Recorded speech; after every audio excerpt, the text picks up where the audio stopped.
Samajwadi party के नेता स्वामी प्रसाद मौर्य ने ट्वीट करके श्री बद्रीनाथ धाम को बौद्ध मठ करार देकर नए विवाद को जन्म देने की कोशिश की है, जिसके बाद से ही स्वामी प्रसाद मौर्य उत्तराखंडी नेताओं के निशाने पर है। जहां मुख्यमंत्री पुष्कर सिंह धामी ने तत्काल ट्वीट कर स्वामी प्रसाद मौर्य पर पलटवार किया है। साथ ही बयान देते हुए साफ कहा कि स्वामी प्रसाद मौर्य जिस पार्टी के नेता है उस पार्टी ने हाल ही में गठबंधन बनाया है, जिनका काम ही है इस तरह के बयानबाजी करना और उसे आगे बढ़ाना। बैकुंठ धाम उत्तराखंड के अंदर स्थापित है और भगवान बद्रीनाथ जी की महिमा के बारे में, उसकी आस्था श्रद्धा के बारे में पूरे विश्व के अंदर लोग यहाँ से आस्था और श्रद्धा रखते हैं। उसके बारे में जिस प्रकार का बयान स्वामी प्रसाद मौर्य जी ने दिया है, उन्हीं की पार्टी के जो सर्वोच्च नेता हैं श्री अखिलेश यादव जी, उनकी धर्मपत्नी डिम्पल यादव जी भी इसी प्रदेश से ताल्लुक़ रखती हैं। वो भली भांति यहाँ की संस्कृति से और बद्रीश धाम के जो महान परंपरा है, आस्था श्रद्धा जिस प्रकार से विश्व के लोगों की वहाँ पर है, उससे वो स्वयं परिचित है। मैं समझता हूँ कि डिम्पल यादव जी को भी इसका जवाब अवश्य स्वामी प्रसाद मौर्य जी को बताना चाहिए। उत्तराखंड के चमोली में स्थित श्री बद्रीनाथ धाम हजारों साल से सनातन धर्म की आस्था का प्रमुख केंद्र रहा है, लेकिन अब सपा नेता स्वामी प्रसाद मौर्य बद्रीनाथ धाम को बौद्ध मठ करार दे रहे हैं, जिस पर हिंदुओं ने 8वीं शताब्दी के बाद पूजा अर्चना शुरू की है। मामला गंभीर है और सीधे आस्था पर चोट पहुंचाने का काम कर रहा है। ऐसे में जहां बद्री केदार मंदिर समिति के अध्यक्ष अजेंद्र अजय ने स्वामी प्रसाद मौर्य को आड़े हाथों लेने का काम किया, वहीं धर्मस्व मंत्री सतपाल महाराज ने इसे चीप पब्लिसिटी स्टंट करार दिया है। देखिए, ये सपा नेता की मानसिक दिवालियेपन का द्योतक है।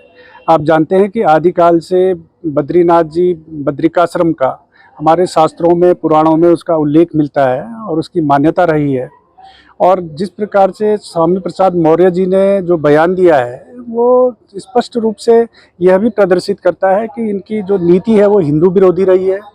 और आप जानते ही हैं कि इनका जो चरित्र है वो हमेशा से हिंदुओं के जो मान बिंदु हैं, हिंदुओं की जो परंपराएं हैं, धार्मिक मान्यताएं हैं, संस्कृति है, उन पर कुठाराघात करने की, उन पर चोट पहुंचाने की और उनको किसी प्रकार से उनको दुष्प्रचार करने की, तो ये इनका जो चरित्र है इससे स्पष्ट परिलक्षित होता है। मैं इस बयान को देखता हूं कि ये चीप पब्लिसिटी स्टंट है और केवल पब्लिसिटी के लिए ये बातें कही जा रही हैं।